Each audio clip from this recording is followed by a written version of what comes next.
Olá, ouvintes! Começa mais um Conversa Criminal, o seu podcast sobre ciências criminais. Sou Augusto Rodrigues, advogado criminalista, e neste episódio contamos com a presença do professor Vitor Stegmann-Ditter. Olá, professor Vitor, como vai? Olá, Augusto, tudo bem? Muito obrigado por me receber aqui. Eu que agradeço pelo convite, professor Vitor. Viemos hoje falar sobre o lançamento da nova obra do professor Vitor, que se chama Prisão e Contra-Hegemonia, o PCC e a Cogovernança Prisional no Brasil. Mas antes de começarmos o nosso bate-papo, como de praxe aqui já no nosso programa, eu peço que gentilmente o nosso convidado, se puder rapidamente contar aí para a nossa audiência, que eventualmente não conhece, um pouco da sua trajetória acadêmica, profissional, os motivos aí que te fizeram se interessar, pesquisar sobre esse tema e que levaram aí a confecção dessa obra. Por favor, fique à vontade, professor. Eu sou formado na Federal do Paraná em Direito e lá teve um certo incômodo com o próprio direito, como eu acho que a ti, Augusto, e a vários dos colegas ouvindo aqui, é uma pulsão permanente no direito penal dos limites que essa área tem, né? E aí, próximo da Federal do Paraná, já na graduação, descobri a criminologia com uma das, talvez, referências intelectuais importantes do Brasil, do sul do país, que é a professora Kátia Arguello, que disparou um pouco a curiosidade e a atenção pela criminologia. Isso me fez ir fazer um mestrado na Federal do Paraná, e aí, no direito, eu me senti um pouco limitado, né? E demanda de sair um pouco desse marasmo. Se abriu uma oportunidade de fazer o mestrado em Criminologia Crítica e Segurança Pública lá na Itália. Fui lá num programa de mestrado em cotutela pela Universidade de Padova e Bolonha. É um programa, inclusive, bem conhecido, antigo, dos quais vários brasileiros fizeram parte historicamente. E nada como ir para a Itália para aprender um pouco de italiano, comer um pouco de comida boa e aprender criminologia crítica, né? Foi um ano ali bastante intenso, descobri várias vertentes da criminologia crítica que eu não conhecia, se abriu uma série de portas ali. Entre elas, né, o contato com o Márcio Pavarini foi o último ano de orientação dele lá. Ele faleceu no começo do ano seguinte, uma perda aí para a criminologia crítica, como várias outras. Mas esse programa de mestrado um pouco me abriu a porta para a Europa. E aí existe um programa, hoje, que não existe mais, que era o programa de criminologia global e cultural, que era coordenado por 4 universidades simultâneas. Essa é a University of Kent, na qual eu fiz parte, a Universidade de Utrecht, na Holanda, ELTE University, em Budapeste, e a Universidade de Hamburgo, na Alemanha. E aí era um programa da União Europeia, a Inglaterra não faz mais parte, até por isso não existe mais esse programa, mas era um programa da União Europeia, que eles financiavam pesquisas para 4 pessoas selecionadas de programas para estudar a criminologia global e cultural. Me candidatei ao programa, passei, né, fiquei bastante feliz com a seleção e acabei indo para fazer esse doutorado lá. O interessante é que esse doutorado ele é integrado a uma rede, não só dessas 4 universidades, mas as 4 universidades em si mesmas, são articuladas uma rede ali de universidades que fazem parte de um programa maior de criminologia crítica desde os anos 70, né? É um movimento aí que faz referência à origem da criminologia crítica. E aí lá em Kent, que foi um espaço, né, na Inglaterra, muito interessante, né, o lugar onde nasceu a criminologia cultural como forma, com os grandes autores, né, o Jock Young já falecido, mas lá lecionava Jock Young, lá lecionava o Keith Hayward, e lá tinha a parceria com o Jeff Farrell e assim por diante. Um pouco por acidente, acabei caindo de cabeça um dos lugares onde nascia, né, e se criava e se construía a criminologia cultural e global nesse espectro de relações. É lá, a partir disso, que um pouco se constrói a trajetória acadêmica, que eu vou terminar o doutorado, dar aula lá vai ser 3 anos que eu vou dar aula, até vir a pandemia e eu retornar ao Brasil aí, já para formar família. E a partir de então, no Brasil aqui, construí meus projetos na criminologia, sobretudo, vamos dizer, mais prática, né, no sentido de advocacia, serviço público, e também, né, sempre mantendo um pé ali na academia, Eu sou hoje também professor do programa de pós-graduação da Universidade de São Carlos de Guatemala e do Instituto de Criminologia e Política Criminal. Então, a trajetória acadêmica é um pouco essa. E, professor Vitor, falando da sua obra, o título Prisão e Contra-Hegemonia, o PCC é Cogovernança Prisional do Brasil. O porquê do interesse por esse tema, o que te despertou essa vontade de pesquisar e produzir uma obra a respeito desse tema, e também, professor, gostaria, até a gente poderia começar por esse ponto, o porquê desse título e o que significa, né, a questão prisão e contra-hegemonia e o PCC é Cogovernança Prisional no Brasil. Então, o porquê do título e também o porquê desse interesse para essa produção acadêmica. Me ensinaram aí os produtores de conteúdo que é sempre mais interessante entregar as coisas a uma história, né? E a história eu acho que explica bastante desse livro. Eu fui um pouco tensionado, né, a buscar entender a criminologia a partir de uma base empírica, né? Existe uma demanda muito grande no Brasil que eu acho, a carência na criminologia em específico, não tanto na sociologia, né, e a criminologia aqui eu estou associando ao direito, embora não seja, né, um campo de direito, é um campo interdisciplinar, mas um problema da criminologia está muito associada a estudos, assim, ensaios, né, ensaios da crítica da pena, ensaios da crítica do punitivismo. E claro, né, como minha origem ali no começo no direito, eu estava muito ciente desses marcos teóricos.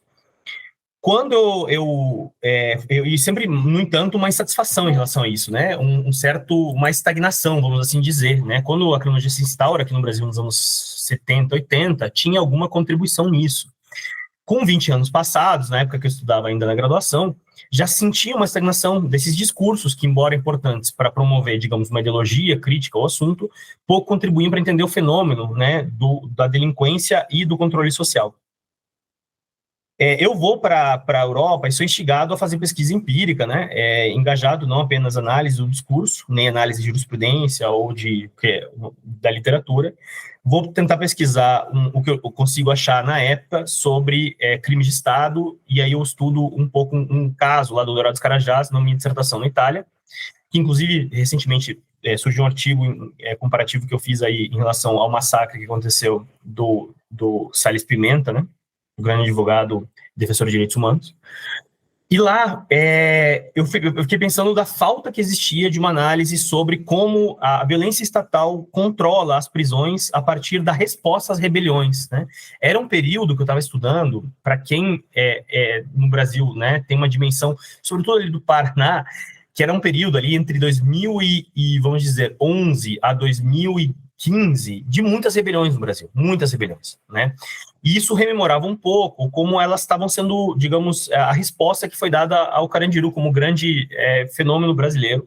E eu me propus isso como projeto e, né, entreguei esse projetinho bonito de entender, então, a violência estatal, né, na resposta às rebeliões prisionais aqui no Brasil. Esse projeto, ele na hora que ele chega na mão do meu orientador, uma vez selecionado, o Roger Matthews, lá na Inglaterra, ele olha para mim e fala: muito legal, como é que você vai fazer essa pesquisa? Né? Eu falei: eu tenho esse método.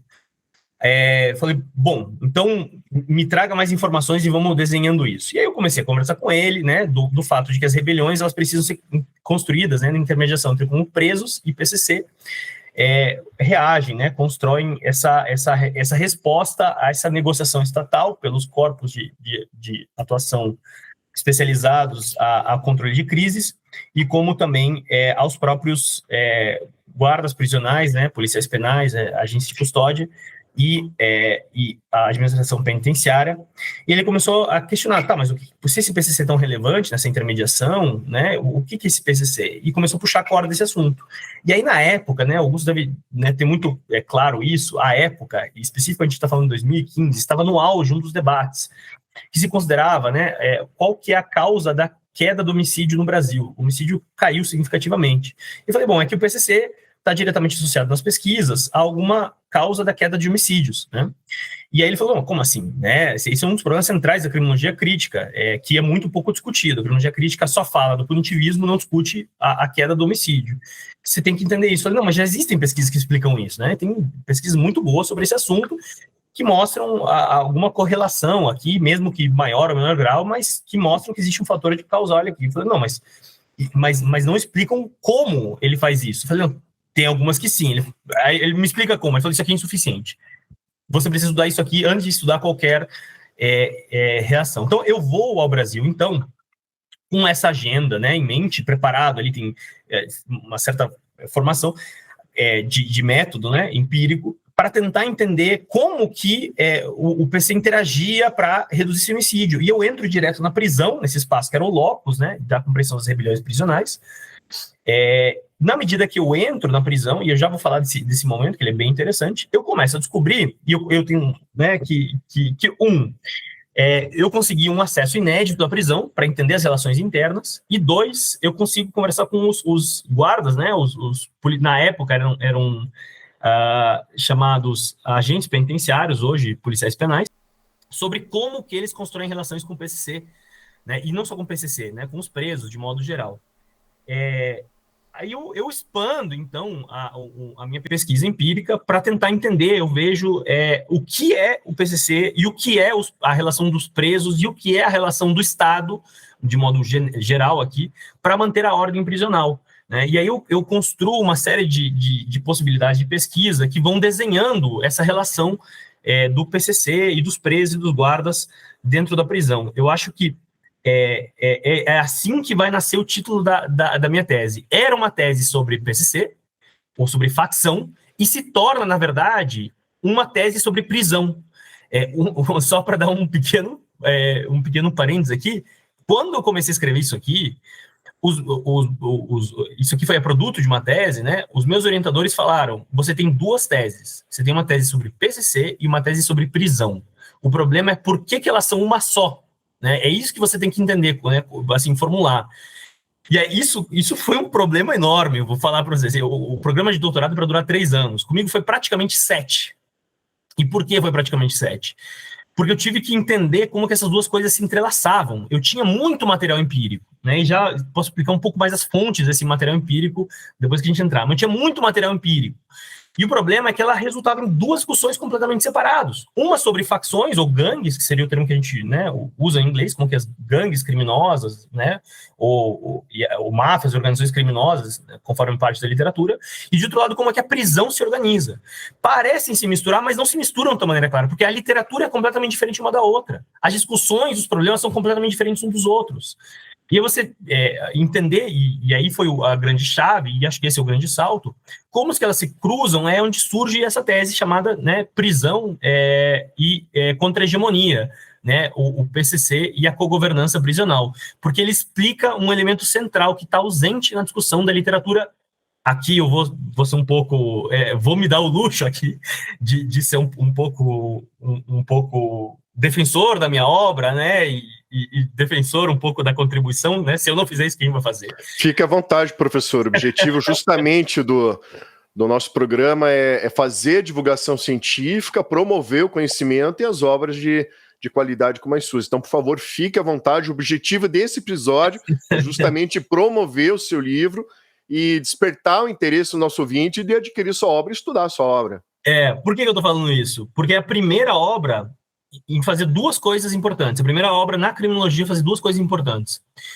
Primeira, entender como funciona a relação entre uma facção, os presos, com a chefia de segurança ou os policiais penais diretamente, ver essas relações acontecendo, tá? Em termos metodológicos. É a primeira a fazer isso na criminologia.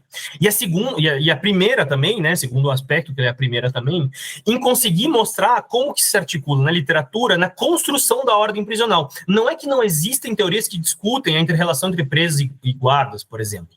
Não é que não existem teorias, mas é a primeira que observa como isso acontece no dia a dia com as pessoas, e disso mostra a formação de uma ordem específica nascendo, na transição.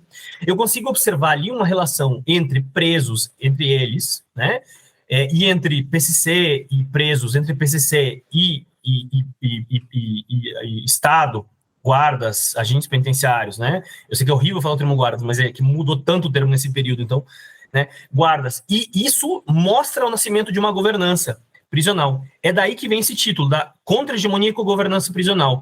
A contra-hegemonia é um aspecto central nas prisões que a gente estava discutindo, linka com o papel do PCC, e ela linka diretamente com a criação de uma governança na prisão que ela não é meramente mediada pela diretriz do Estado.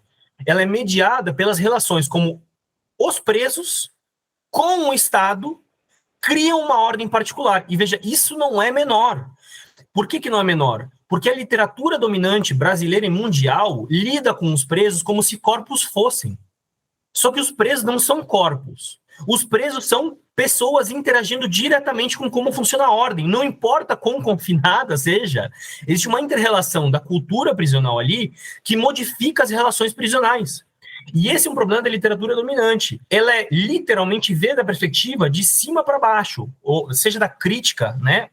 Ou então da ordem dominante da literatura. Ela tenta entender a prisão a partir de como os corpos são geridos, só que não são corpos. E isso conduz a problemas para a polícia penal, para os agentes penitenciários, como você quiser chamar. Isso cria problemas também para a administração penitenciária em larga escala e para a própria justiça.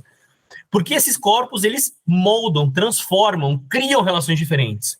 E isso é um problema central da pesquisa, que o PCC é um elemento que mostra como se destina, como várias possibilidades se abrem na construção da ordem. Em outras palavras, o que essa obra consegue fazer é, sem negar o peso que existe nas estruturas, ela diretamente discute como que a agência dos indivíduos, a praxis, transforma as ordens. E nesse sentido, não é negar as estruturas, mas é mostrar que essa inter-relação cria outras formas de ordem, outra forma de construção prisional. E eu acho que esse é o grande déficit da literatura e o grande déficit da compreensão prisional. Nós estamos em abundância em uma perspectiva Foucaultiana, né, e uma abundância em uma perspectiva, enfim, vamos para utilizar outros marcos, né, do punitivismo, tudo mais, que falam muito sobre como que números, dados ou discursos do poder se exercem, e pouco como que essa interação produz transformações. E se a gente não entende isso, essas relações, a gente não entende como mudar a prisão. Porque a prisão ela não é um campo apenas ditado de cima para baixo. Existe uma resposta a qual, uma adaptação e uma resposta a qual os agentes que lidam com a prisão no dia a dia precisam fazer essas políticas prisionais, no seu orçamento, nas suas diretrizes normativas. E, de outro lado, como que de baixo, presos nas suas mais variadas conformações, nas suas mais variadas formas de cultura, permitem que essas normas, essa forma de punição se exerçam. É essa relação central ali que eu acho que a pesquisa contribui, e daí que nasce esse título, né? Prisão e contra-hegemonia. A hegemonia é um aspecto chave da discussão aqui, e aí PCC, que é um agente, né, que transformou e está no campo, e a cogovernança, que é essa governança que ela é coordenada em conjunto por esses dois atores, Estado e cultura dos presos. E, professor Vitor, a respeito do teu método de pesquisa, como é que essa pesquisa ela se deu? Houve pesquisa de campo? Se puder falar um pouco mais assim, claro, de como foi se construindo, né, toda essa tua pesquisa que resultou na obra. Então, vamos lá.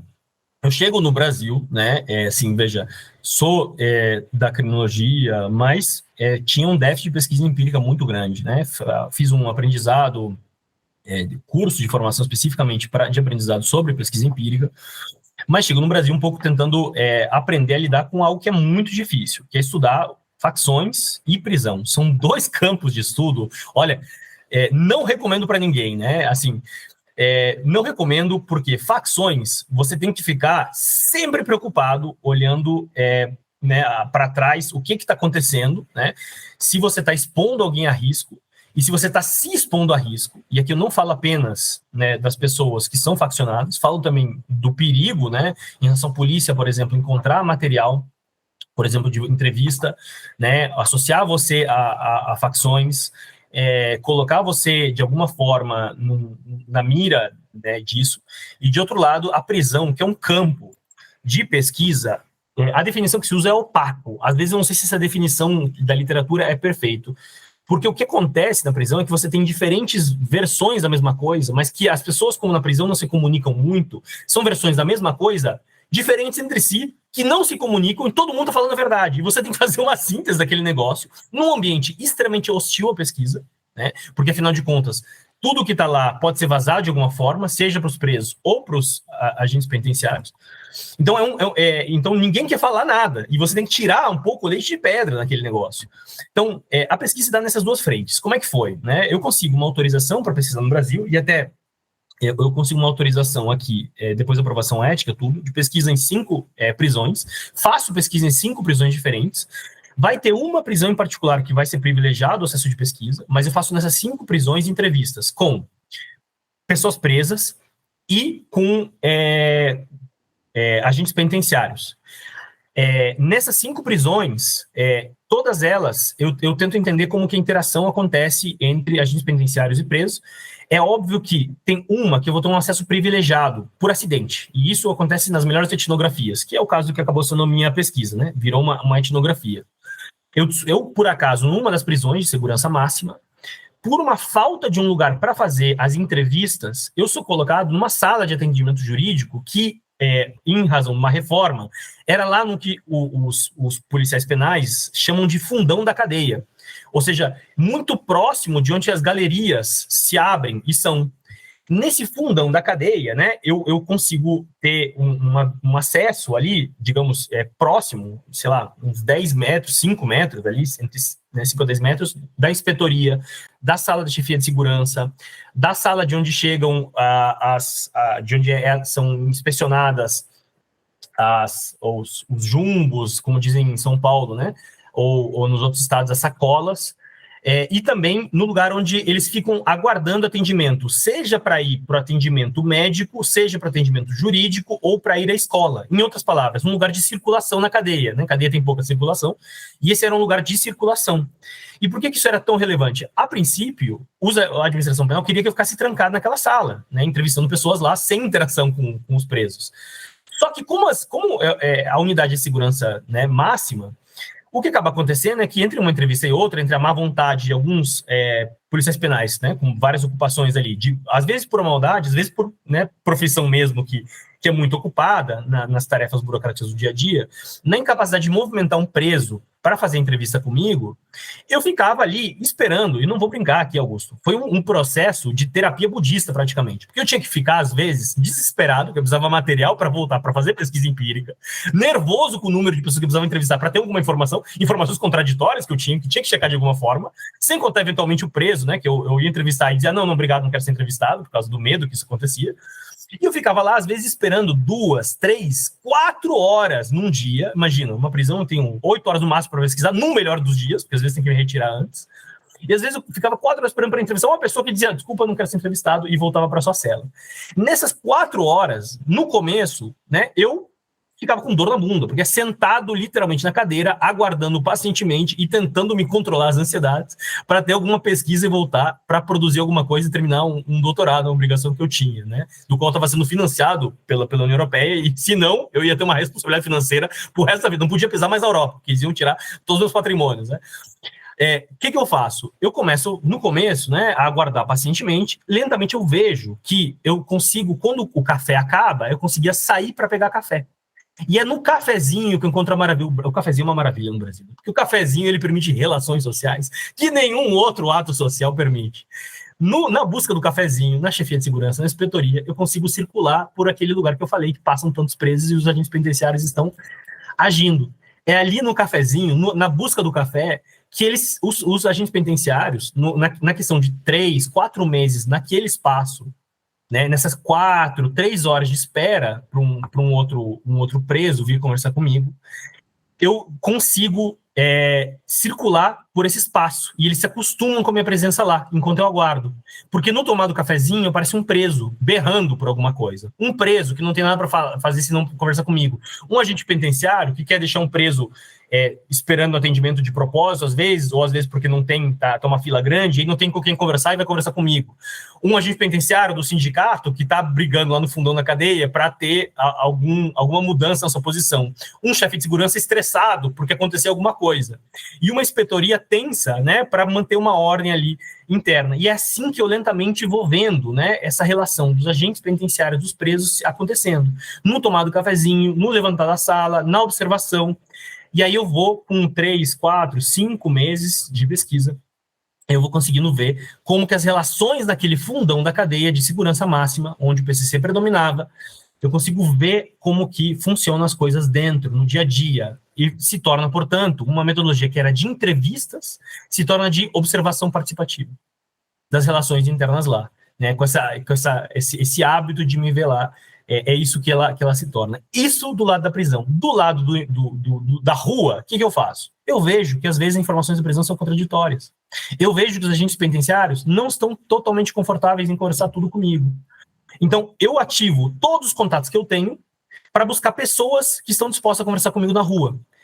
E aquela coisa, né? Quando a gente está correndo atrás desesperado, a gente descobre que a gente conhece mais gente possível para fazer isso. Eu descubro pessoas completamente dispostas a falar comigo na rua. Por exemplo, agentes penitenciários, né? Que se dispõem a conversar comigo e contar coisas que estão acontecendo na cadeia. Algumas cadeias, a qual eu estava fazendo pesquisa empírica naquele momento, e me falam, olha, lá você não viu isso, mas está acontecendo isso. Lá era assim, eu fui diretor naquela época, eu fui agente de segurança naquela época, eu fui não sei o quê.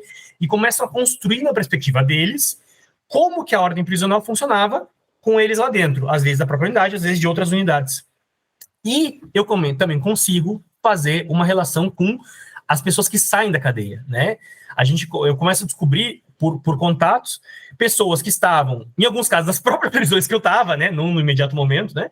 Mas que contam para mim como a prisão estava sendo funcionar, como que eram as relações lá dentro.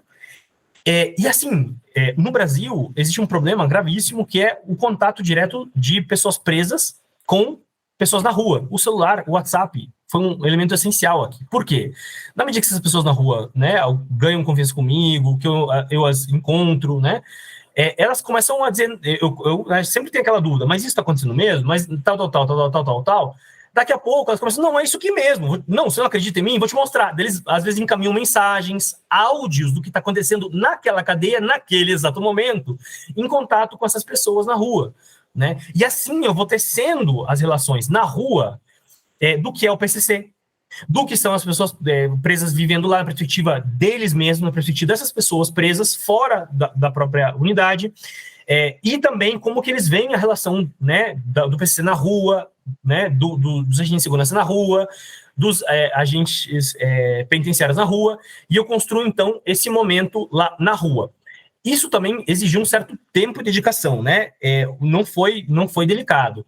Eu comento no meu livro, né, que isso se torna quase que diferente do cafezinho, né? As pessoas que estão na rua, as pessoas que saem da cadeia, elas estão desamparadas, né? Por diversas razões, que a prisão desmantela relações sociais, capacidades de reorganização social, econômica, né, na vida. E aí, uma boa parte do que eu fazia, né, era encontrar essas pessoas na rua, e aí, lentamente, eu era o único de carro, geralmente. Eles falam, não, vamos encontrar, você quer saber sobre isso? Vamos encontrar tal pessoa em tal quebrada. Eu falei, vamos lá, sobe no carro. E eu ia lá, ia estar tal quebrada. E encontrava tal pessoa, conversava com tal pessoa. Ele, não, mas vamos agora beber lá no centro. Aí eu pegava essas pessoas, ia até o centro de novo. Lentamente, eu fui virando a pessoa que dirigia elas para conversar e encontrar os amigos, os camaradas e tudo mais, né? E aí, nessa relação lenta, eu virei o motorista delas, né? Motorista para encontrar, para beber, para socializar, né? E assim, no carro, tem gravações que são muito interessantes, né? Que eu fazia, porque eu estava lá fazendo observação participativa, não só entrevistas, que eu falava, ó, gente, né? Você sabe que tá total.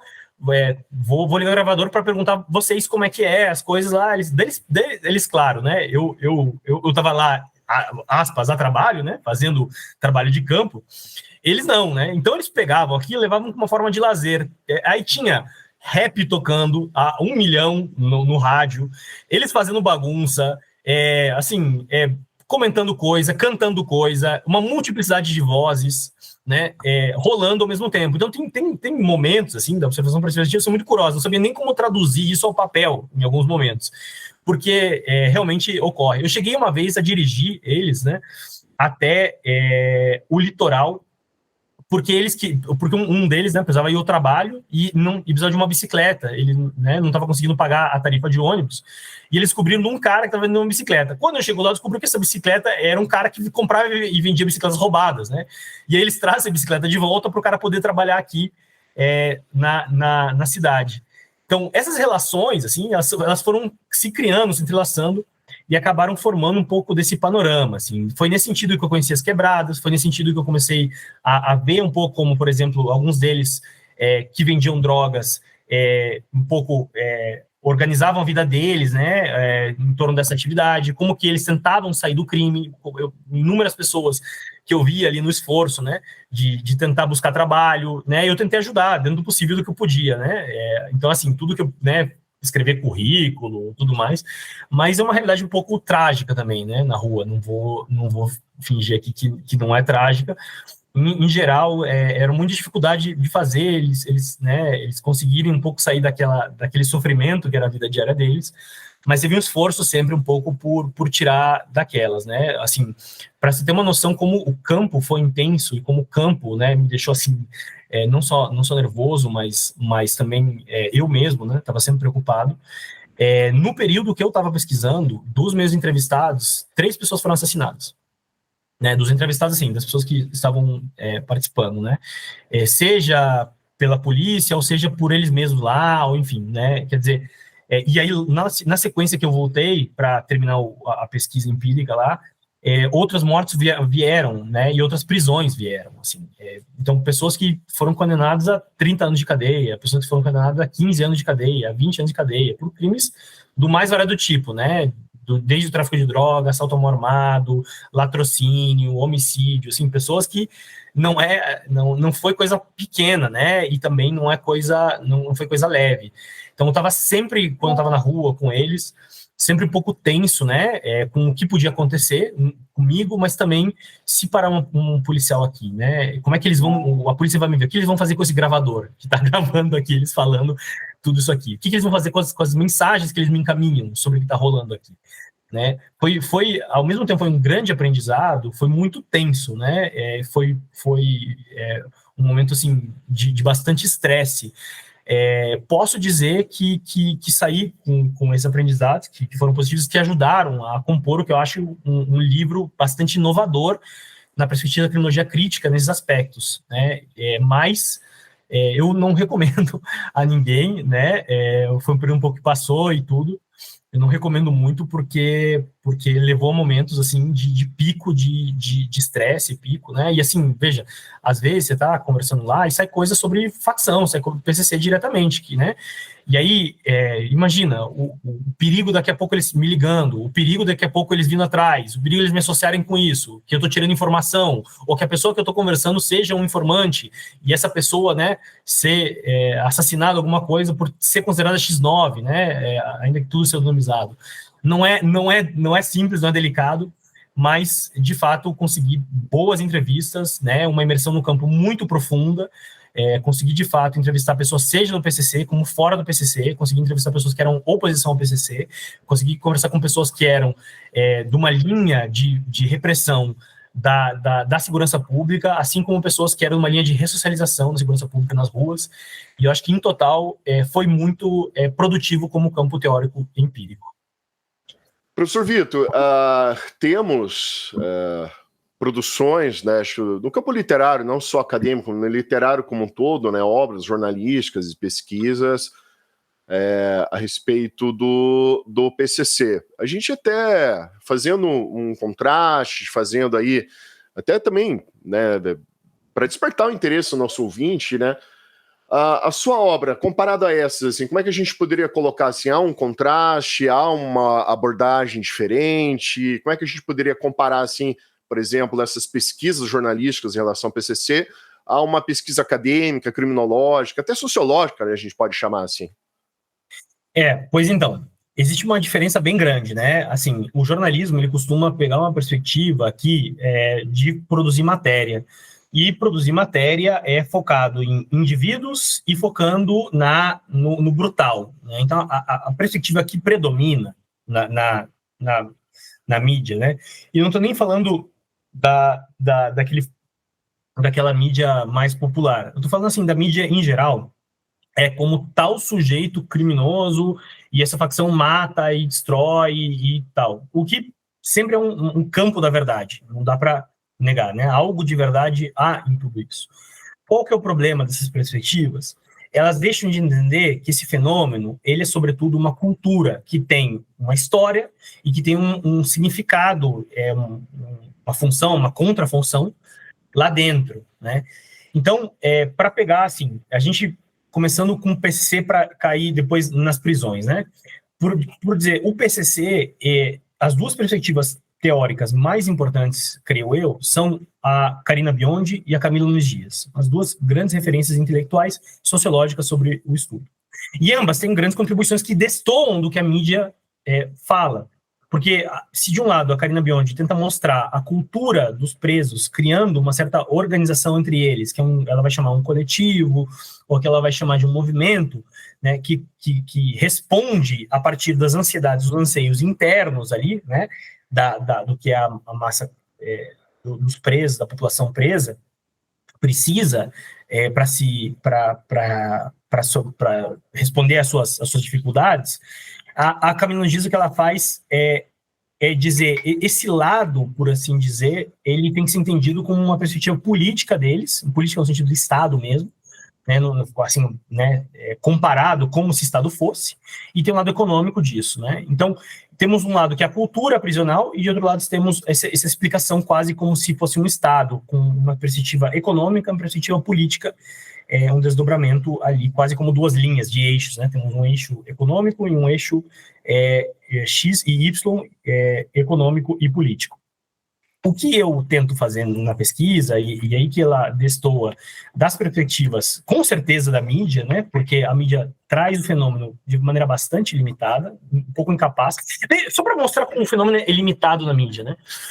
Como é que você explica, se uma facção é só violência e dinheiro, o que com certeza existe aí na questão do crime, mas se ela é só isso, como é que você explica que apenas uma facção, num período de, ali, 10 anos, entre 92 e vamos colocar 2002, mais ou menos, consegue estar presente em todas as prisões de São Paulo, com raríssima exceção, e se disseminar pelo país inteiro, com presos que não são faccionados, reivindicando eu sou PCC, como se uma bandeira fosse, e nesse espaço, né, eu sou PCC, eu sou sei lá o quê, né, ganhar a massa carcerária e ganhar as ruas. Como é que você explica esse fenômeno se é apenas dinheiro e violência? Porque se fosse apenas dinheiro, o que teria uma competição desenfreada pelo mercado ilícito, né, uma competição descontrolada e mortes que esvaziariam o poder de organização e coletividade disso em todas as unidades. As unidades seriam divididas por inúmeras facções, mas houve uma que predomina sobre todas as outras.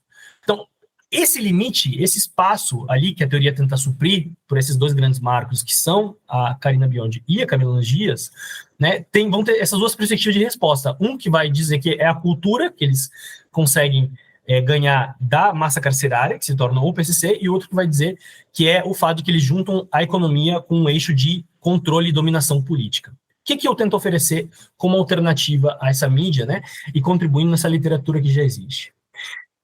Um dos elementos centrais que me parece, e que eu descobri na pesquisa, é que não é apenas uma cultura, né? Ela é uma cultura, mas a gente tem que entender o que essa cultura significa. É uma cultura que está associada ao estilo de vida de um tipo de preso, né? Que é o preso brasileiro, que eles se autodenominam, e eu vou utilizar isso aqui, as pessoas contrárias aí ao uso de rótulos, que me perdoem, mas é o termo autodenominado, né, por essas pessoas mesmo, que são os criminosos, né?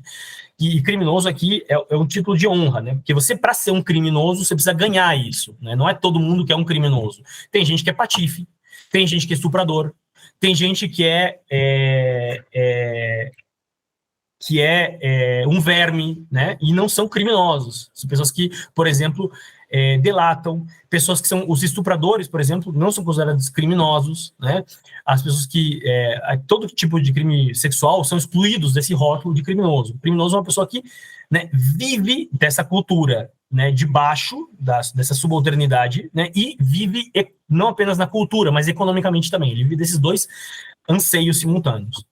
Né, o que eu descubro, né, nesse espaço em relação ao PCC e aos presos, né, que se autodenominam PCC, ou que estão junto ali com o PCC, e por isso vão se autodenominar eu sou PCC, embora não sejam faccionados, é que existe essa cultura de sobreviver economicamente às margens, associado a valores que eles denominam éticos de comportamento, que são o PCC. E, portanto, existe uma relação direta entre a posição do indivíduo na estrutura social e os valores que eles constroem para essa sobrevivência como valores, vamos chamar, ideológicos. Ou, como Gramsci chama, de éticos políticos. E, portanto, não é que existe um eixo econômico e um eixo político de dominação. Ou apenas uma cultura, um rizoma que se espraia.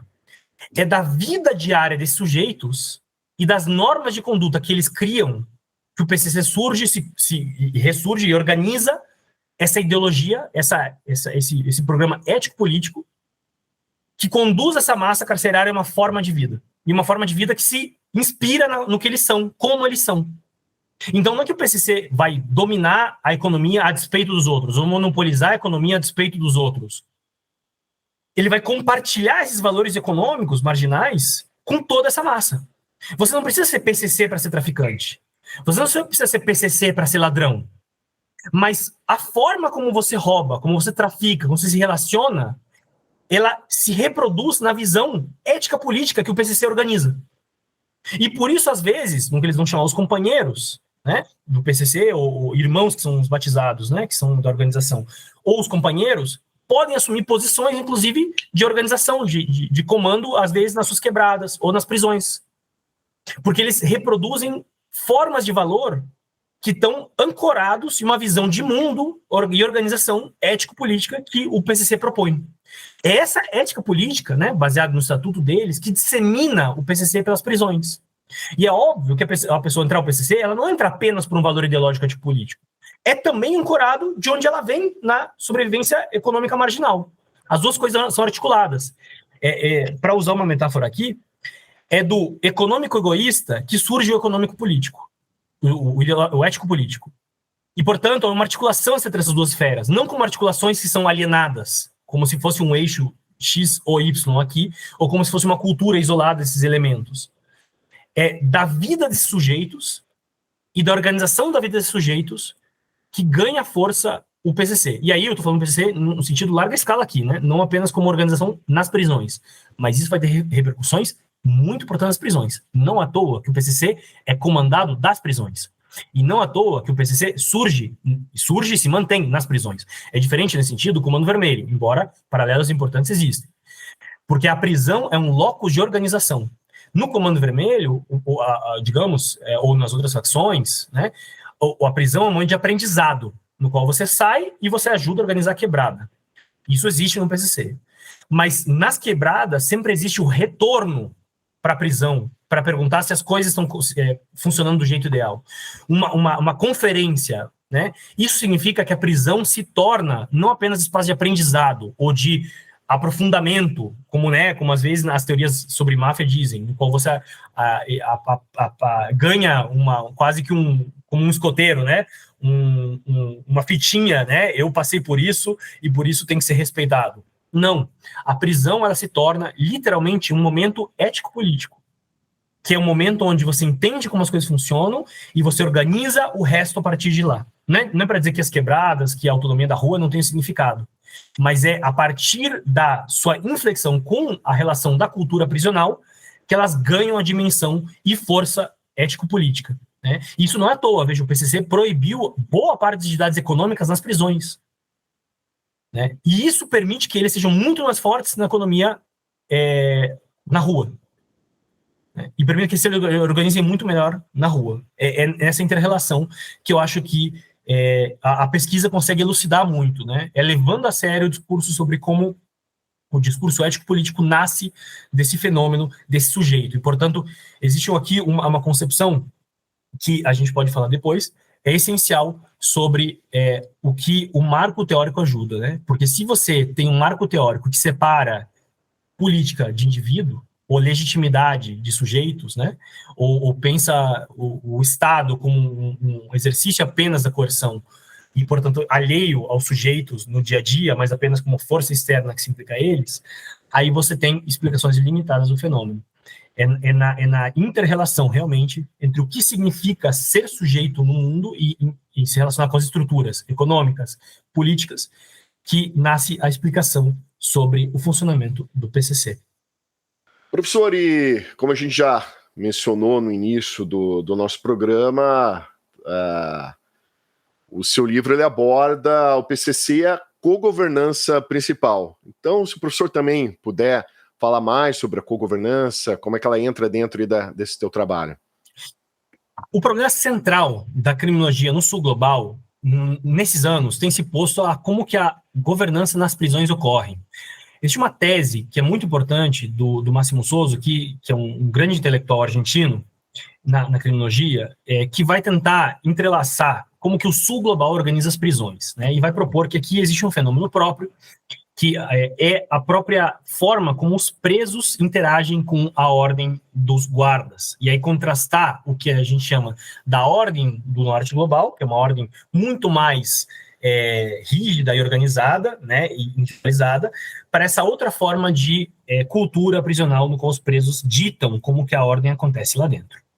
Esse problema da cogovernança prisional, quando eu fui para o campo, era apresentada por um teórico chamado Sacha Dark, que pesquisou aqui no Brasil, inclusive, em prisões de Comando Vermelho, fez uma síntese de alguns textos aí, muito importantes, no Brasil, que é dizer que a cogovernança prisional ela é uma cooperação, no qual os presos, para sobreviver dentro da ordem prisional, eles precisam cooperar com a administração prisional. E aí eles tornam essa possibilidade de prisão uma forma de sobrevivência interna, né? Eles cooperam com a ordem, eles contribuem com o agente penitenciário.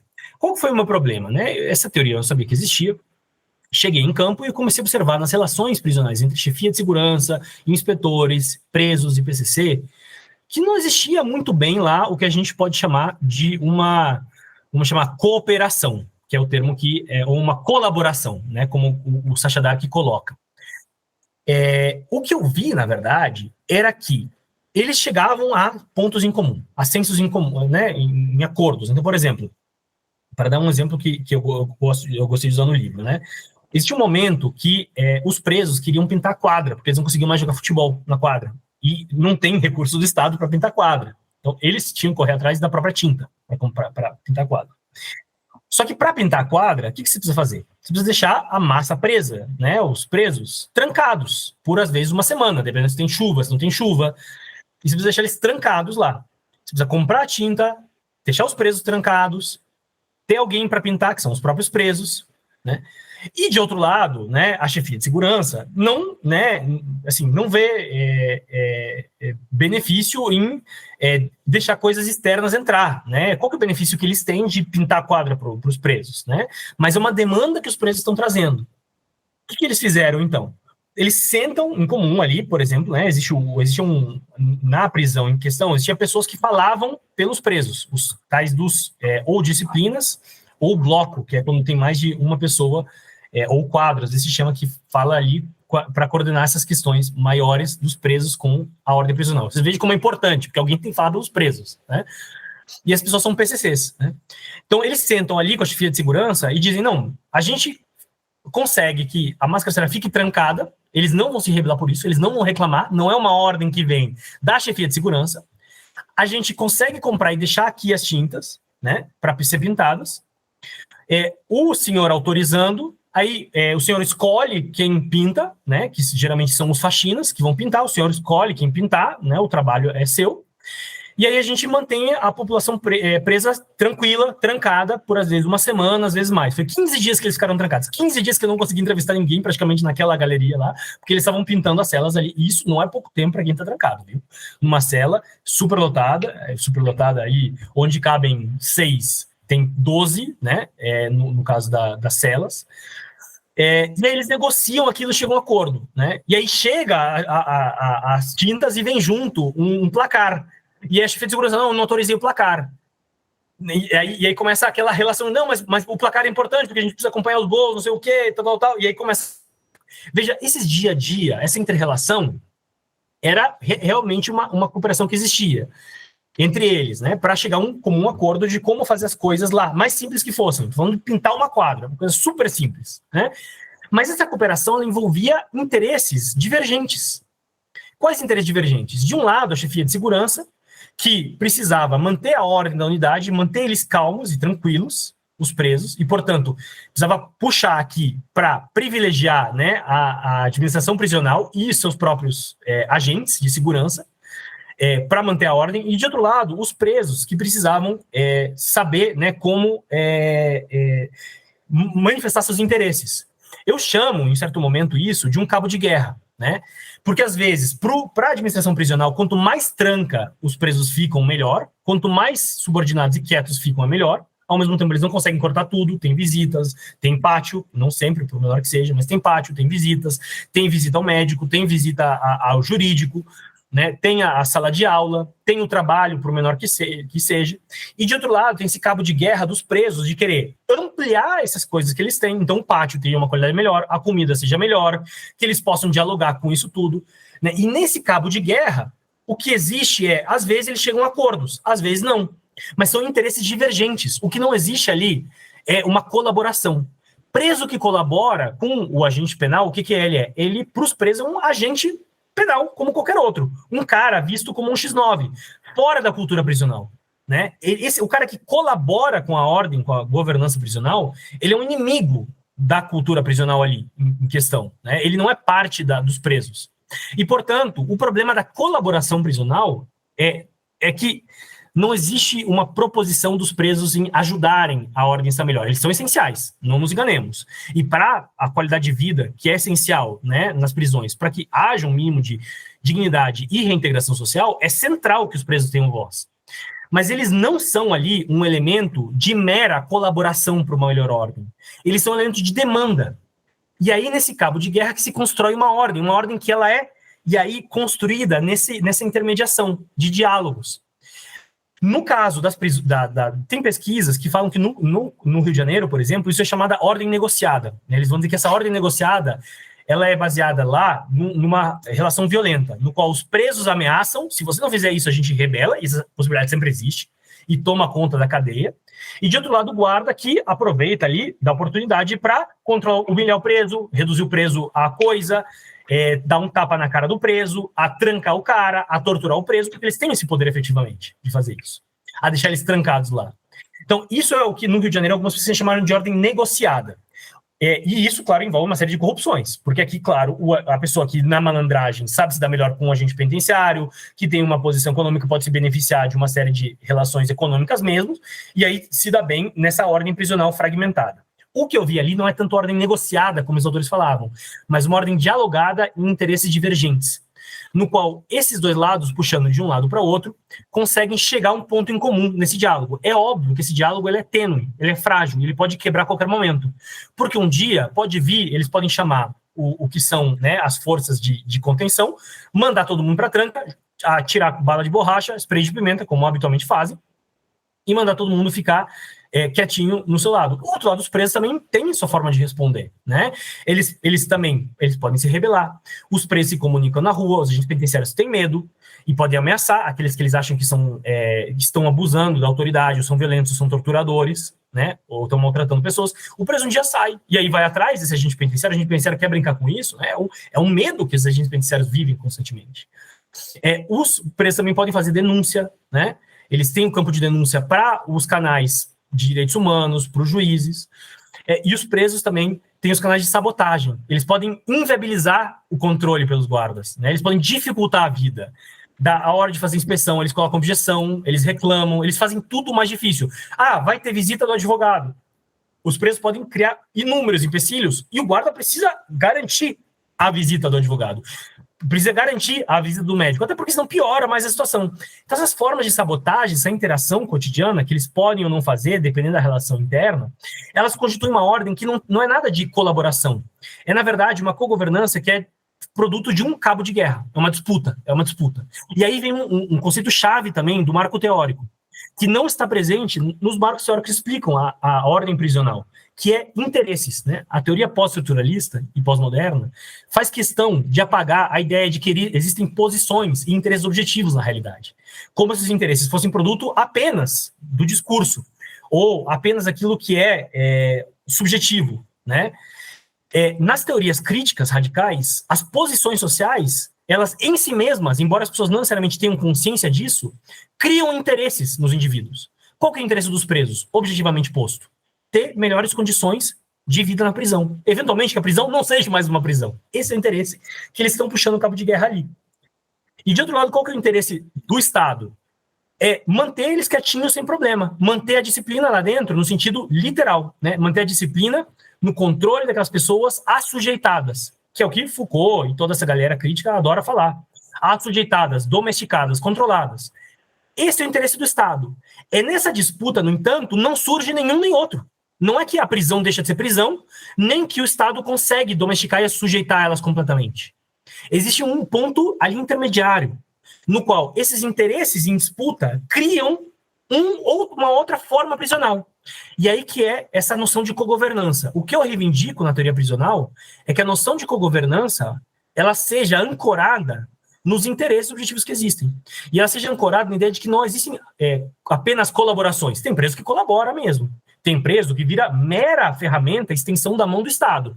Tem preso, né, até pela posição de vulnerabilidade que eles estão, né, que, por exemplo, ser um preso que teme a outras pessoas presas, né, então porque, sei lá, esse preso é visto pelos outros como um cagueta, um X9, uma oposição à cultura prisional, ao PCC, ou porque é visto como um estuprador, ou porque é visto como um inimigo, esse preso teme, e por temer, ele faz tudo e obedece literalmente às ordens do Estado, e esse cara se torna uma extensão do Estado. Mas nem todo preso é uma extensão do Estado. Né? Então tem o preso, por exemplo, que vai, geralmente são, né, eles são acusados pela cultura prisional como ser o preso aí, o que vai, são mal vistos por causa disso, porque eles vão ser os caras do trabalho, que eles são mais na frente, eles trabalham junto com a administração prisional. Esses presos são mal vistos. Por quê? Porque eles estão exercendo o poder do Estado, os interesses do Estado, contra os interesses dos presos. Às vezes, interesses predominam. Quando você consegue fragmentar a cultura prisional, quando você consegue fragmentar os sujeitos e não organizá-los mais em coletividades, você consegue fazer com que predomine isso. Mas hoje, e aí a história das resistências dos presos de baixo permitiu que eles se organizassem em coletividades que rechaçassem a mera fragmentação deles e a mera reprodução dos interesses do Estado no seu comportamento diário. E aí que surge esse tipo de coletividades, do qual o PCC é uma delas, talvez uma das mais expressivas, mas não a única. O próprio Comando Vermelho, né, ou, por exemplo, né, os evangélicos na prisão, por exemplo, eles são um campo muito interessante, que eles são intermediários ali entre o que seria uma extensão mera de reprodução do que o Estado quer para eles, mas também de uma cultura de autonomização dos presos em relação a outros valores. Então, existe uma série de organizações dentro das prisões que vão tentar expressar essas formas de interesses em valores ideológicos e éticos políticos que são diferentes do que o Estado quer para eles, né? E é nessa inter-relação que eu acho que é rica a pesquisa da cultura prisional. Quando você começa a colocar os sujeitos na sua agência e como eles podem transformar o sistema, e transformam, efetivamente, eles conseguem mudar, porque as relações prisionais não são meramente aquelas que o Estado quer, ou que os números apenas querem, elas são um tensionamento a partir disso. É aí que a cultura prisional e o estudo das prisões ganham. Então, para isso, realmente recomendo a leitura do livro. Porque ele tem muitos exemplos interessantes como a chefia de segurança tenta resolver pepinos gigantescos. E como que ela, às vezes, consegue a obediência deles. E como que os presos conseguem contrarrestar essa obediência. E veja que não é um detalhe menor. Sabe como é que os presos chamam sua auto-organização? Disciplina. E aí, veja, pense em todo o marco teórico que existe há quase 50 anos, dizendo que a disciplina é a expressão de docilização dos sujeitos, né, de cima para baixo. A cultura prisional usou o termo disciplina para usar uma contradisciplina, para contrarrestar o poder do Estado. E, cara, é uma loucura que os próprios presos usam o termo disciplina e a teoria não pensa a disciplina a partir da agência dos indivíduos contrarrestar o poder do Estado. Você pense o que significa. É porque a gente predomina a noção Foucaultiana de mundo. Predomina a posição estruturalista de mundo. Então, vejam, a gente diz, por exemplo, para dar um exemplo fora do campo prisional. A disciplina nas fábricas é o que permite que o trabalho fordista, pós-fordista, toyotista, o que você quiser, se reproduza. Então, a disciplina ela vem dos gestores, não é isso? Ou nas escolas. São os professores e a administração colocando a disciplina que inculca a posição de subalternidade dos alunos e, portanto, né, da sua subalternidade na relação professor-aluno. E a mesma coisa acontece também nas fábricas, não é isso que a teoria diz? Verdade. E na prisão acontece. Mas o que acontece nas fábricas e nas escolas que a gente sabe? os próprios trabalhadores se organizam, às vezes em sindicatos, com sua disciplina interna para contrarrestar o poder da gestão, para fazer uma greve, aguentar, às vezes, momentos de miséria por não ganhar salário, para melhorar as condições internas de vida. Às vezes, para sabotar a produção industrial, como a história da classe trabalhadora ensinou. Eles se disciplinam juntos para, por exemplo, atrasar a fábrica, né? Algo que poderia ser feito em 30 segundos, em milésimos de segundos, você faz em 30 segundos, em 40 segundos, atrasando toda a escala produtiva e todo o lucro da gestão e da administração. E aí você tem que negociar com os trabalhadores. E isso se chama disciplina da classe trabalhadora. Eles utilizam a ferramenta criada para controlá-los, para contrarrestar esse poder. E é isso que acontece na prisão também. Mas dado o grande domínio das perspectivas funcionalistas e estruturalistas, se deixa de ver como a própria disciplina funciona como mecanismo de agência e contrapoder, de auto-organização. E essa é uma das contribuições mais interessantes, eu acho, do livro.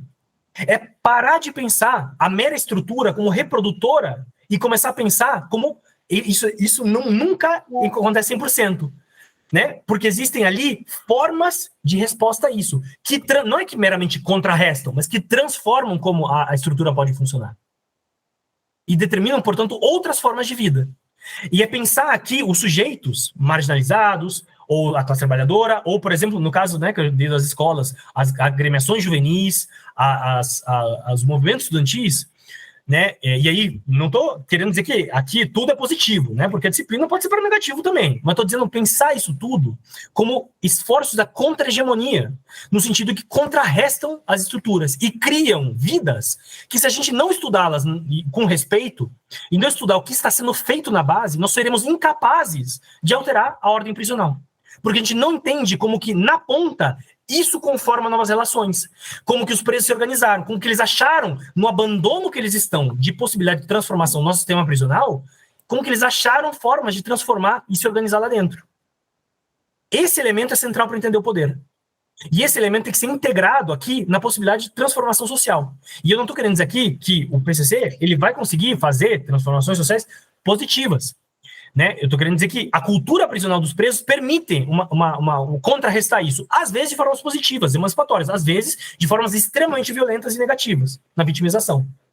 Mas elas existem.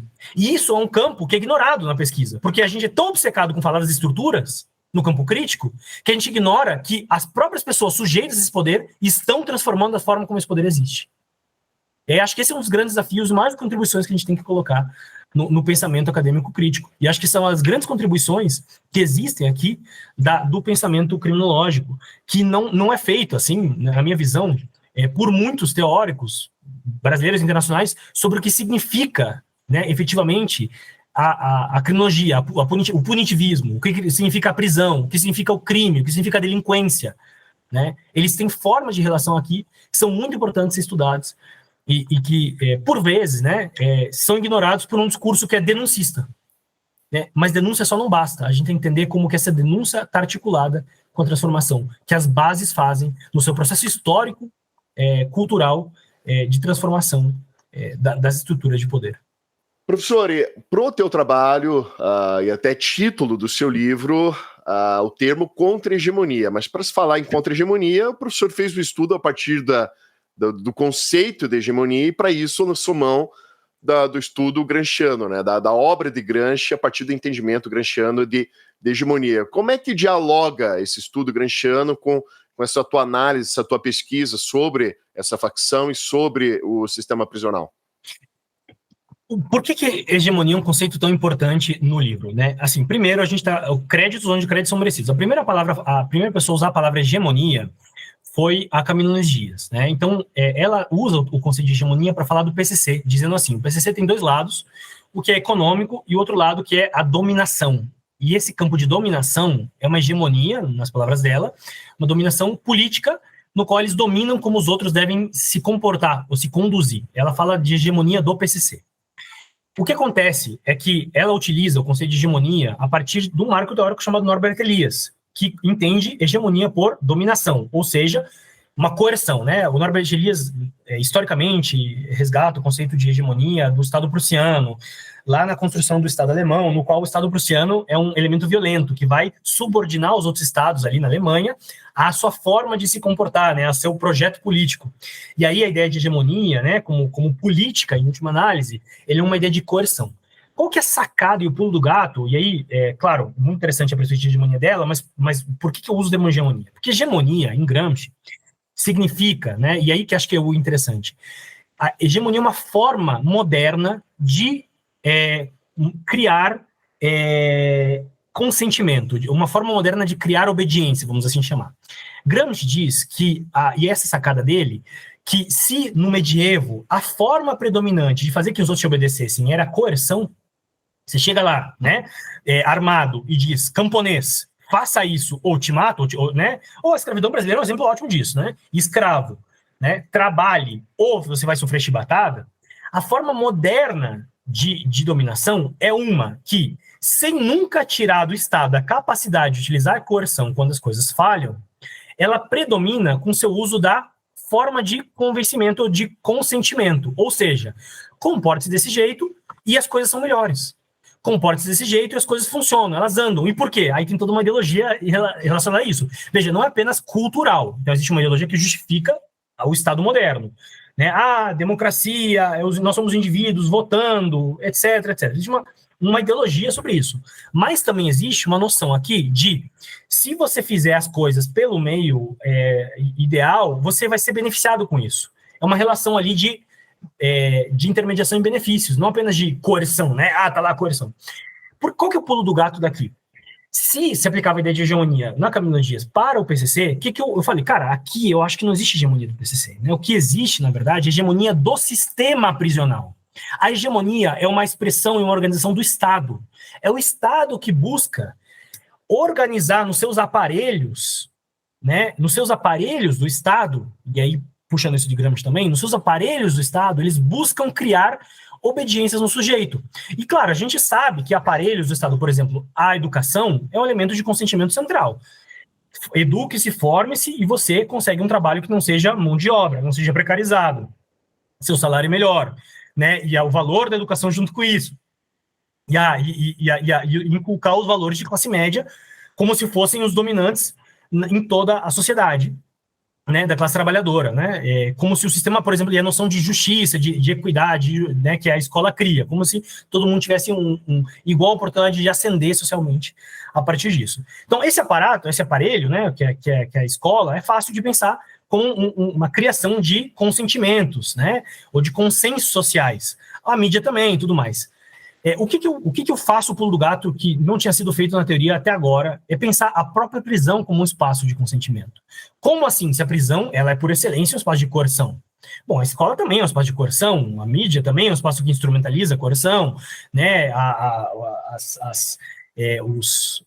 Por exemplo, as fábricas, né? Etc, etc. São espaços também de coerção. Mas o que existe, e que não tem que ser negado, é que toda prisão precisa da obediência dos seus subordinados. E, para isso, ela cria formas de te beneficiar. Então, se você se comporta, você consegue progredir para uma unidade que seja melhor, que tenha trabalho. Se você se comporta, você pode fazer aulas e ter a pena remida. Se você se comporta, não vai ter, por exemplo, você não vai estar das piores celas. Se você se comporta, não vai ter vai ter o benefício do guarda, né, eventualmente te adiantar para conversar com o jurídico, vai ter facilidade para tua família ter visita, vai ter pátio para vocês. A prisão cria mecanismos para tentar puxar a obediência dos indivíduos, e não meramente utilizar a coerção. Claro que existe um jogo aqui, né, coerção, mas existe uma ideologia também, um trabalho para tentar puxar eles.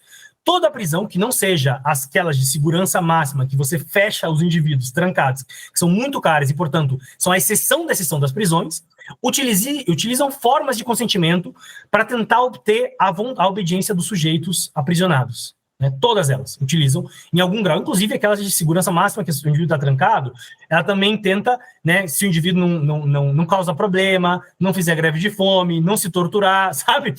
Então, por mais cruel que seja, eles buscam formas de obter o consentimento, e aí a ideologia da prisão ganha força também. Os presos reproduzem a própria ideologia da prisão, né? Eles reproduzem. Eu sei que a vitimização é ruim, mas não podem me tratar com a violência que me tratam, porque isso atenta contra a Constituição. Eles utilizam o próprio vocabulário disso para reivindicar seus direitos. Não vocabulário alternativo. Ele é próprio da hegemonia que eles utilizam. Então, essa relação que existe dentro da prisão, ela é central para o funcionamento da prisão em todas as escalas.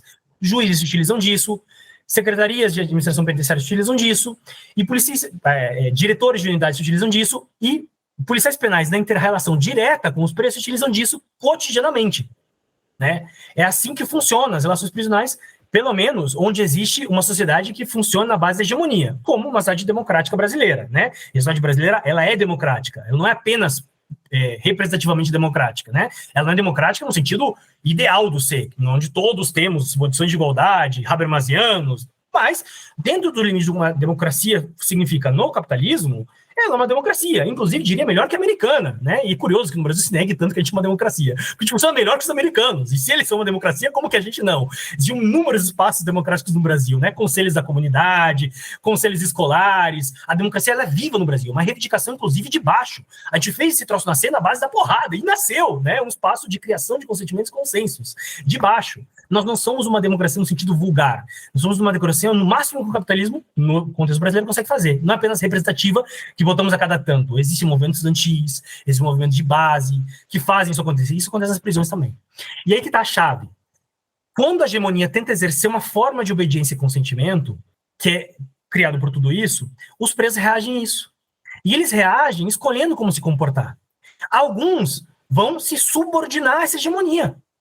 E vão aceitar esse discurso pronto e vão fazer tudo o que eles mandam. Alguns porque simplesmente são pessoas completamente subordinadas e estão ameaçadas pelos colegas e, portanto, não podem se organizar a ficar isolados, como são os crimes sexuais. São pessoas que estão completamente isoladas, são vulneráveis. Se um policial penal decidir vulnerabilizar essa pessoa e colocar no meio da massa carcerária, ela pode morrer. E por causa disso, essa pessoa sabe que ela tem que andar muito na linha no que diz o sistema prisional. Ela portanto, assume esse consentimento para si e tenta se beneficiar da máximo possível de ferramentas que a unidade oferece para tentar levar uma pena melhor, né? Nesse sentido. Outros, como os presos evangélicos, que às vezes estão dentro de unidades faccionadas, às vezes estão fora, né? Existe uma série de presos evangélicos, eles adotam o discurso do consentimento sem necessariamente se distanciar da cultura prisional como um todo. Eles adotam, portanto, a legitimidade que existe no discurso dominante para tentar, aí, uma recondução da vida deles, que já é uma miséria, né, para se beneficiar dentro da margem daquilo que permite a sociedade brasileira, a prisão brasileira. Então, e por último, né, aqueles presos que se organizam para propor que isso não só é ruim, mas a gente precisa construir uma hegemonia que não seja baseada nesses princípios da prisão. Então, a gente não pode ter benefícios apenas porque o guarda diz, se você fizer isso, se você se comportar como eu te dou trabalho. Não, a gente tem que ganhar os benefícios na base de, cara, se você não der pra gente, a gente vai se rebelar. Se você não der isso, a gente vai contrarrestar. Se você não der isso, sabe? E aí começa uma organização de contra-hegemonia. E o PCC é uma expressão da contra-hegemonia na prisão. Ele propõe um programa de transformação da prisão, um estatuto que é literalmente uma transformação das ordens prisionais, né, ancorando-se nos pressupostos básicos do que é a hegemonia do Estado brasileiro, para oferecer uma ideia de contra-hegemonia, uma ordem prisional que não seja ditada pelo parâmetro da obediência do que os policiais penais gostariam. Esse é o espaço do PCC. Esse é o chave daqui e o legal daqui, né? Que isso é uma resposta coletiva, né? O que às vezes na teoria criminológica a gente chama de subcultura, né? Eu não gosto de usar esse termo, porque existe uma disputa muito grande em torno dele e acho que às vezes não oferece muita resposta, mas existe uma cultura certamente criada ali, autônoma, uma cultura evangélica, uma cultura do PCC, uma cultura faccionada, por assim dizer, ou uma cultura dos presos individualizados, subordinados, que nem tem condição de se organizar como qualquer coisa, né? Essas diferentes formas de cultura, elas são também expressão da agência do indivíduo. Os indivíduos aqui, pensando eles de maneira geral, eles agem pensando como reagir a isso tudo. E, portanto, a hegemonia, no sentido gramsciano, ela está sempre em disputa. Lembra, né? Gramsci diz, né? A hegemonia o Estado, vamos dizer, o Estado democrático que ele analisava, né? O Estado democrático antes do fascismo, né, e pós-monarquia. Ele tenta construir uma composição de forças no qual existem alguns que dominam, que ditam como a coisa são, aí, né, a comparação aqui adequada entre a justiça e o poder executivo, que ditam como as coisas devem ser, a partir dos recursos e capacidades que eles têm, né? E de outro lado, existem aqueles que são subordinados a essa hegemonia, né? Na metáfora gramsciana, ele diz assim, a classe trabalhadora não dita na política liberal, né? Mas isso não impede que eles tenham constantemente puxando essa hegemonia para um lado e para outro, né? Às vezes aceitando o que os liberais falam, às vezes contrarrestando, criando uma posição. Na visão de Gramsci, eles podem ir para uma perspectiva fascista ou eles podem ir para uma perspectiva comunista, né? Então existem dois caminhos possíveis da contra-hegemonia que Gramsci estava analisando. E isso permite uma contra-hegemonia, uma alternativa, contra-hegemonia, uma alternativa à hegemonia dominante. E isso acontece na prisão também. Existem projetos em disputa lá dentro, organizados pelos indivíduos. E isso é sensacional, porque permite analisar o que a hegemonia prisional significa, e a hegemonia não é estática, ela é viva, ela está em disputa, ela tensiona, e às vezes com a organização daqueles que são subalternos, ela muda, porque ela precisa conseguir que os subalternos consintam em algum grau. E se eles precisam consentir, em algum grau eles precisam fazer daquele projeto seu. E essa demanda de fazer o seu projeto, aquilo tudo, é o que faz com que a hegemonia nunca seja fixa, ela está sempre em tensão, em rompimento. E por isso que as unidades prisionais, elas não são apenas espaços de confinamento e custódia. Elas são espaços de confinamento e custódia, mas também são, às vezes, espaços onde tem reintegração social, espaço onde, às vezes, ali as facções apitam mais do que deveriam, apitam menos do que deveriam, espaço onde tem prisões brasileiras são soltas no vocabulário, no jargão das prisões. Soltas no sentido de que os presos circulam livremente, tem pouca inspeção, e tem prisões que são exatamente o oposto. Porque as prisões elas vão se moldando nessa relação com o subalterno, para conseguir ganhar esse projeto de hegemonia, de subordinação, que eles têm que saber que são subordinados ao sistema hegemônico, e ficar na posição onde eles estão, né? Eles precisam também saber como ceder, onde obter, e os presos, nos seus diferentes projetos culturais, nas diferentes respostas, também se adaptam a isso. Essa é uma sacada importante para a criminologia crítica. Por quê? Porque a criminologia crítica, quando ela se constrói, lá em 1974, enfim, com a discussão da criminologia radical, enfim, do Jock Young, e aí todas as vertentes que vão ter, elas vão pensar o sistema prisional muito influenciados por Foucault aqui, e não só Foucault, né, o estruturalismo, que fala das condições prisionais como algo bloque, estanque, né, e vira um discurso de denúncia, que não nos enganemos, é fundamental o discurso de denúncia, a gente tem que ter discurso de denúncia, mas o problema principal é que deixou de entender que como um espaço de inter-relação, esse espaço da hegemonia, ela está como um produto vivo, né, como um produto de tensão permanente. Um produto que as classes, muitas vezes, dominantes, ou os grupos dominantes, para pensar que o sistema prisional, a justiça e o poder executivo, o legislativo, enfim, o poder estabelecido, expressado através do diretor da unidade e dos policiais penais que coordenam a unidade, chefe de segurança, inspetoria, o que às vezes vulgarmente é chamado guarda do fundo da cadeia, eles precisam fazer com que esse projeto aconteça na ponta. E esse fazer que o projeto aconteça na ponta é muito relevante, porque ele conta a história de baixo para cima. E essa história é uma história de transformação social. Muitas vezes para ruim, às vezes para bem. O PCC, ele cria coisas positivas, mas cria enormes coisas negativas. Vitimização, exclusão, etc, etc.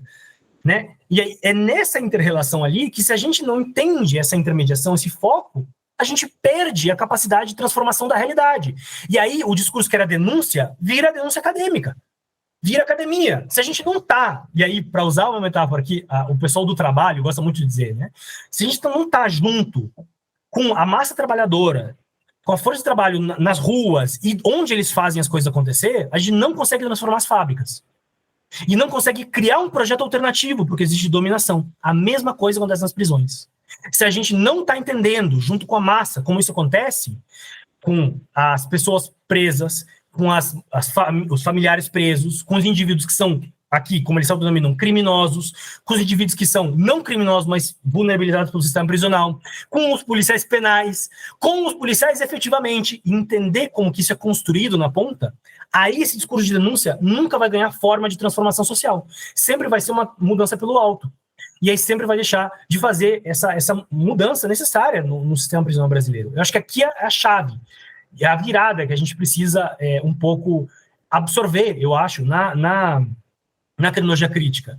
É transformar o discurso de denúncia articulado com esse projeto de subalternidade, né? E vejam, isso estava lá como ideia no nascimento da criminologia crítica. O Barata fala que um dos elementos centrais para a criminologia crítica é ouvir o subalterno. Isso não significa romantizar o subalterno ou apenas ouvi-lo, né? Eu acho que esse é o erro. Se a gente apenas ouve a denúncia dos familiares, que é relevante, a gente tem um lado da história apenas. Mas o que essa denúncia significa? Por que ela é denunciada, né, dessa maneira? Com base no que eles falam? Isso tudo é parte da história. Mas isso bate na hegemonia de uma forma e volta de outra forma. E aí você tem que entender como que isso acontece na outra ponta também. Então, isso estava a perspectiva do subalterno. E essa perspectiva é central, porque existem interesses e posições aqui, chaves, né? A gente fazer essa inter-relação permite entender para mudar, né? E aí a denúncia se articula com uma perspectiva de transformação. Mas como isso, ao longo do tempo, foi, né, muito levado à tona, eu acho, né, por uma perspectiva de quem denuncia as condições críticas e precárias que são importantes ser denunciadas, a gente deixa de ver o que está acontecendo ali na ponta, né? É essa articulação que a gente ganha. E por isso que eu acho que o livro tem uma contribuição para a criminologia crítica, né? Uma contribuição, de um lado, contra a perspectiva meramente interacionista, fenomenológica, né, do aspecto, que é entender apenas como eles dizem as coisas que são, como que eles opinam que as coisas que são. E de outro lado, né, essa perspectiva mais apenas estruturalista, né, como o Estado diz que são, como os comandos e regulamentos e normas dizem que são e efetivamente não são, e temos que denunciar e tudo mais.